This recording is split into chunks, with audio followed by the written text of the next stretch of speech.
Imagínense esto por un segundo. Un gigante de los negocios, un titán con 89 años de historia intachable, derrumbándose por completo. Hoy vamos a desentrañar una de las historias más fascinantes y, francamente, destructivas en la historia moderna corporativa. Una verdadera tragedia griega en el mundo financiero. Hablaremos del ascenso y la espectacular y repentina caída de la firma contable Arthur Andersen. Ok, entremos de lleno en esto. El lema fundamental de la empresa era, piensa claro, habla claro. Era una frase que, de hecho, la misma madre del fundador le había enseñado. Y, ¿saben? Aquí radica la ironía más profunda de toda esta historia. Una firma global gigantesca, construida literalmente sobre esta promesa absoluta de veracidad y transparencia, terminó siendo destruida por una red sistémica de engaño. Para entender cómo ocurrió este desastre, tenemos que ver el panorama completo. Rastrearemos la vida de la firma desde sus nobles inicios allá por 1913, pasando por su súper lucrativo auge de consultoría en los 80s, hasta el choque frontal con el infame escándalo de Enron en 2001, lo que los llevó a su muerte total en 2002. Sección 1. El estándar de oro. Veamos cómo se construyó esta reputación. Para comprender la magnitud de la caída, primero debemos entender la inmensa altura desde la cual cayeron, ¿no? Todo arrancó en 1913 con Arthur E. Andersen, y la historia de este tipo es increíble. Quedó huérfano a los 16 años, trabajaba como cartero de día, estudiaba de noche, para los 23 ya era el contador público certificado más joven de todo Illinois, y a los 28 fundó su propia firma. Arthur estableció un estándar absoluto de integridad. Hay una anécdota súper famosa donde un cliente enorme de ferrocarriles le pidió que aprobara cuentas maquilladas. ¿Y qué hizo Arthur? ¿Se negó? Dijo que no había suficiente dinero en toda la ciudad de Chicago para obligarlo a hacer eso. Perdió al cliente, sí, pero meses después ese ferrocarril quebró. Su reputación se fue a las nubes. Era el auditor que prefería perder dinero antes que su prestigio. Y bueno, esa reputación generó décadas de crecimiento masivo.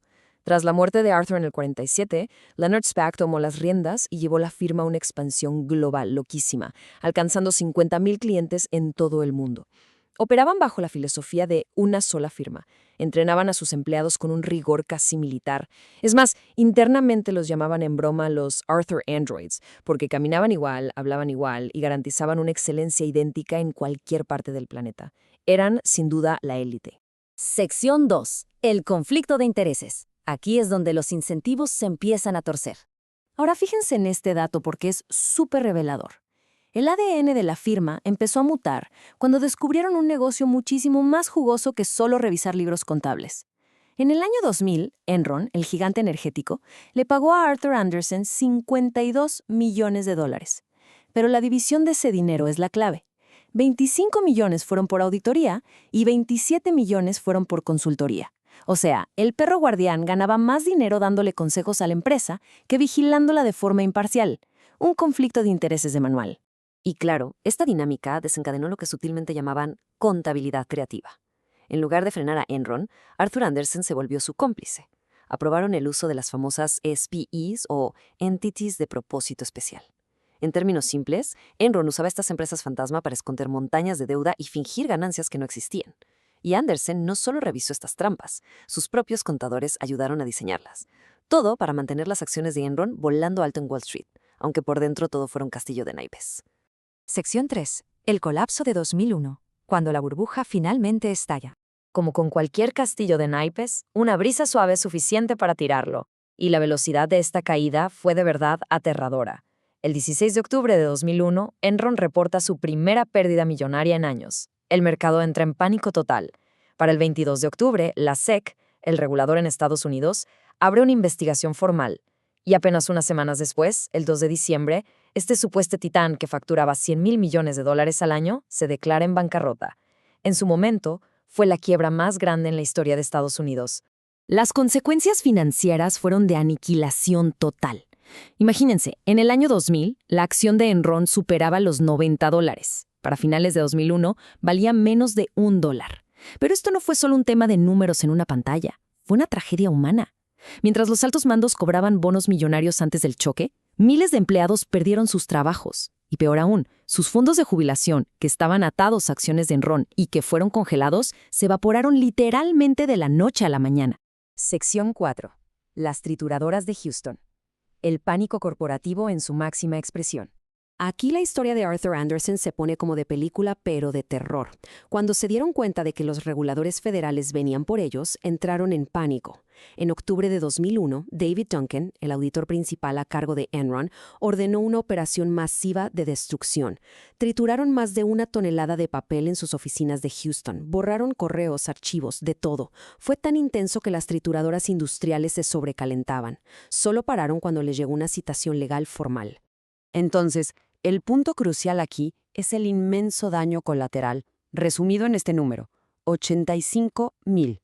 85,000 empleados inocentes de Arthur Andersen a nivel global se quedaron en la calle. Profesionales en Londres, en Tokio, en Sydney, que hacían su trabajo de forma legítima y no tenían absolutamente nada que ver con Enron. Sus carreras y la firma a la que le dedicaron su vida desaparecieron por la avaricia y las acciones criminales de un grupito de socios en Houston. El golpe final fue rápido y letal. En junio de 2002, Arthur Andersen fue declarada culpable de obstrucción a la justicia. Tuvieron que entregar sus licencias de contabilidad pública de inmediato. O sea, el negocio murió ahí mismo. Una institución casi centenaria, evaporada.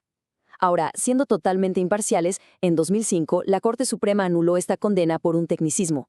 Pero, para ser sinceros, ya no importaba. Arthur Andersen ya era un fantasma. Sección 5. Un nuevo mundo corporativo. El legado que nos dejaron. La onda expansiva de todo este desastre reescribió las reglas del juego. A nivel académico, como lo detalla el análisis de Alfredo Adam, el caso conjunto de Enron y Andersen se volvió la lectura obligada a nivel mundial. Cualquier estudiante de finanzas de hoy analiza esto para entender las fallas de gobernanza, la ética empresarial y el peligro letal de los conflictos de interés. Y a nivel industria, el efecto dominó cambió todo para siempre. La cumbre del mundo contable eran las famosas Big Five, las 5 grandes firmas, pues con la desintegración de Andersen, ese club de élite se redujo a las Big Four, las 4 grandes que existen hoy, que de hecho absorbieron a muchos de los clientes y contadores que quedaron a la deriva en ese momento. Pero sin duda, el mayor legado fue la regulación. Este caos obligó a crear la Ley Sarbanes-Oxley en 2002, o SOX por sus siglas. Esto revolucionó el sistema corporativo. Primero, hizo que los directores ejecutivos pudieran ir a la cárcel si firmaban balances falsos. Segundo, puso límites estrictos para que una firma no pueda auditar y dar consultoría lucrativa al mismo tiempo al mismo cliente. Y tercero, creó un organismo independiente para vigilar a los propios auditores. Básicamente, es la razón por la que hoy existen estas reglas tan estrictas en las empresas. Lo que nos lleva a concluir este análisis con una pregunta muy provocadora. ¿Podría repetirse la historia? Porque a pesar de todas estas leyes, de las reformas y del doloroso recuerdo de 85,000 empleos perdidos, la codicia corporativa sigue ahí. El reto para las nuevas generaciones de líderes es asegurarse de que aquello de piensa claro, habla claro, no se quede en un eslogan bonito de marketing, sino que sea de verdad la base de cómo hacemos negocios. Muchas gracias por acompañarnos a desentrañar esta historia. Nos vemos en el próximo análisis.